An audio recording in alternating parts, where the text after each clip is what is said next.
Hi, how are you? Are you faring on? I've got somebody special here. As parents, how do you feel when our daughters and sons get to 18 years?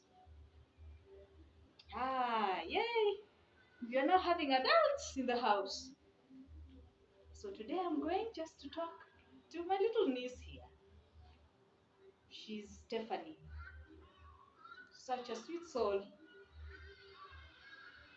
Yeah, Stephanie, how are you? I'm fine. How have you been? I'm good. Here we are. Happy birthday, girl. Thank you. She feels shy, but it's okay. She turned 18 just the other day. Let her tell me or tell us how she feels. Go. Mm-hmm.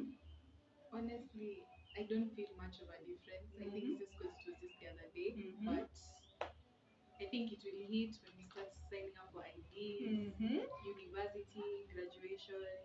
Now, For now, now you are talking about IDs. Are you ready to become a citizen?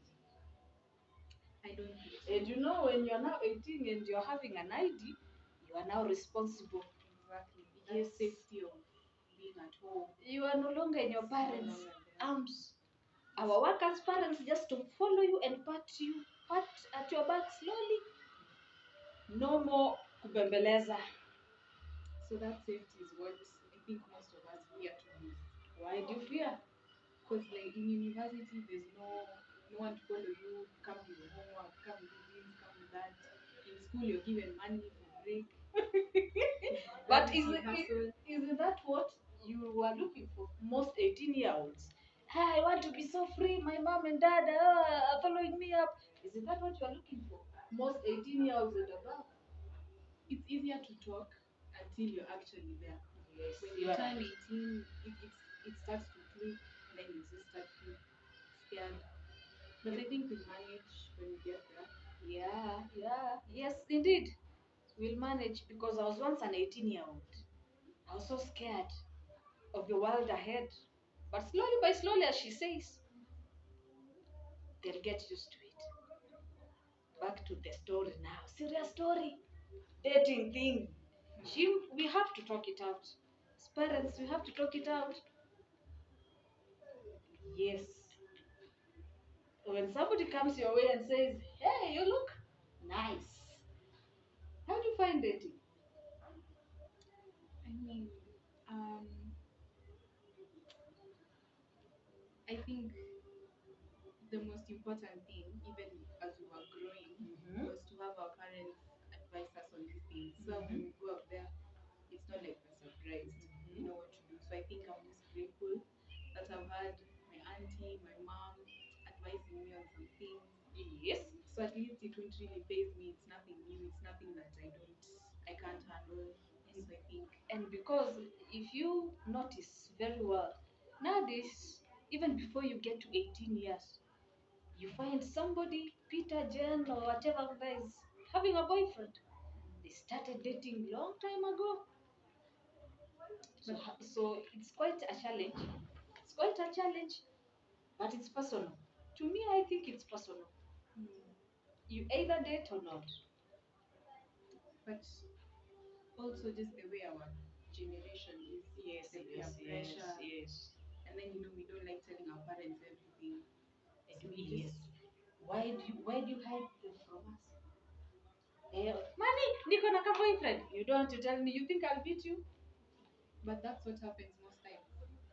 We are scared because we like the things we've done wrong, we already Yes. know the repercussions. Yes. So we already know if you're going to tell you, the reaction won't be the way we feel comfortable. You already know. Why did you go there if you know there was a problem? You know very well, and this is where at times parents fail. Before our kids reach that age, I think it's advice we tell them everything. Let's not hide. Let's just tell them everything. Let's lay it black on the table, black and white. This is how it happens. If you do this, my friend, you'll come here with a big belly. Yeah. If you do this, you're no more school. This boy will go to school. I'm 18 years. Yes, 18 years. 18 is a number.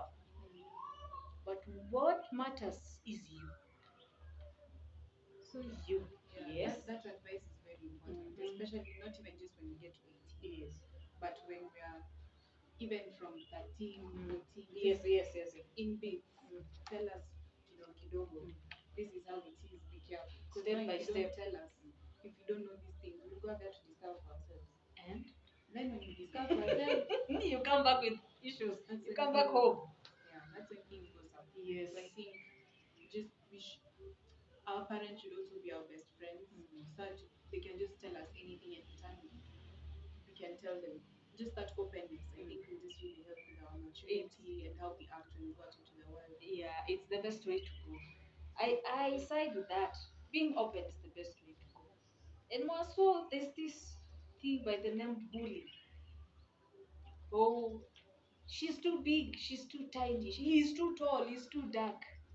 Let's appreciate ourselves. Why bully? Have you ever been bullied? Not really. You are lucky. You are lucky. There are people who are being bullied out here. Oh, you've got pimples on your face or in your nose. Does it bother you? Why bully me? Let me be me. Love me or love us the way we are. Appreciate me and I'll appreciate you. That's the best way. But then again, there's that strength. I think why okay, bullying is everywhere, but then how it affects you really determines a lot. Because if you've been taught also how to accept yourself the way you are, Yes. from then now your parents as well, from your family, nothing will bother you. It's true. If you're told something, nothing will bother you because you already you know yourself, How the you know how world to is out accept. there. Yeah. Who you are. Just knowing you is the best. Yeah, I think the moral of this whole thing is your relationship with your family is very important. In And short, how you relate with people. it starts from home. Exactly. Right from home, not from school or on the way to school. Right from home. Teach us. Let's teach our children. 18 is a critical age. Let's teach them. And talking more about bullying, I've come to realize there are times bullying comes when one of us or they go through their phones. They come across a message. Hey, you know what I'm saying? You know what I'm saying? But they keep quiet. Still, parents, are we so open? Do we have any interest? We assume, oh, she's 18 or he's 19 or whatever.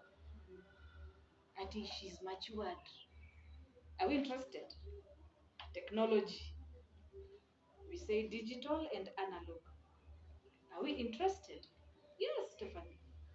Have you ever been bullied using text or phones, computers, somebody sending you a strange message? Not really, because then again, I'm not as active. Yeah, I'm not yeah, someone yeah. who keeps up with my phone too much, so I'm not really online. Don't pay attention. But then I also control who follows my account, who sees my thing. So it's very rare for me to get such messages. And your parents, do they go through your phone? And are you free about it?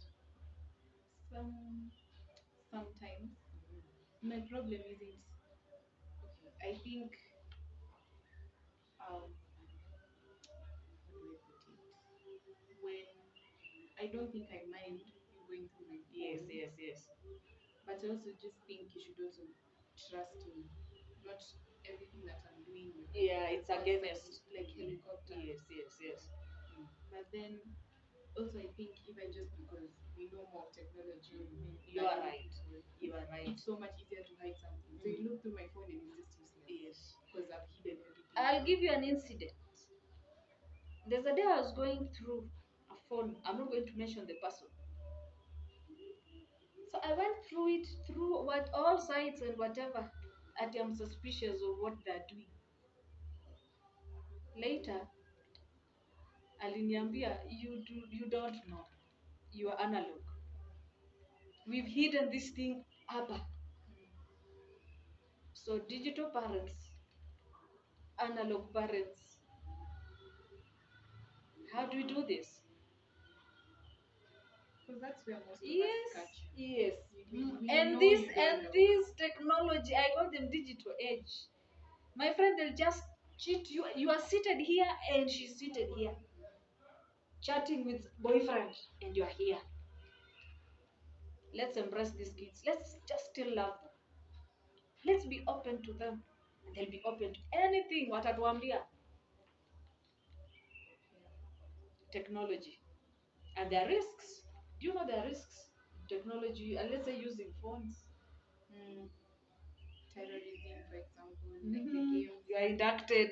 There was a game where people were playing, and like they were being pushed to commit suicide. Yes, I remember. And some of them went on and died. They committed suicide and died. Challenges, yes. Go. That openness is just very important between parent and child, because we want to be able to tell people these things so that we can get your advice and how to deal with things, so that we don't put ourselves into trouble. And here you are, soon you find at this age, soon they'll be going to various institutions. Have we told them how to live out there? Going to school, because education doesn't end. They'll leave our houses and go to school. They'll be alone, independent. We say we are independent, but are they really independent? How do you find it when you leave home going to an institution alone, let's say university, alone? Now you'll be left alone, because this is what most 18-year-olds look forward to. Again, we can say we look forward to it, but then when we are there now, it's really just going to hit. There's no more of that parents' comfort. Yes. So I The think, embrace. yeah, people my age just need to accept that, and also just to know how to take care of themselves. And I think then again, it's also good when you're taught at home, washing dishes, taking care of Exactly. cleaning up for yourself. Sometimes even being told to go shopping for something. Paying bills, yeah. Or like if you're somewhere, calling transport for yourself. Such responsibilities, I think. Exactly. And that's where, as she says, openness, trust comes in. When you know she's gone to school, she's gone somewhere, trust them. Trust them. Have their back, not a stranger.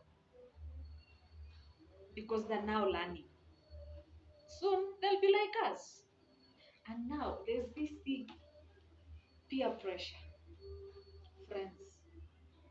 Oh, blah blah blah. Your mommy. Oh, your friend is not your. No.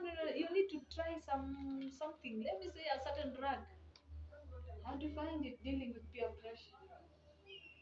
I think it's up to you to know the consequences of your actions. And also just for you to be responsible. But sometimes even the peer pressure is not direct. Like you can see people doing these things, and then even you feel tempted. So sometimes it's not that you're told, "Oh, I'm doing this. Come try." It's not like that. And mostly it comes from phones, technology. I saw somebody smoking something. I saw her. Oh, mommy, I can no longer put on a dress. I need a short. Advice. Let's not beat them. Let's advise them. Putting on shorts is not bad. But why are you putting it on? For what purpose?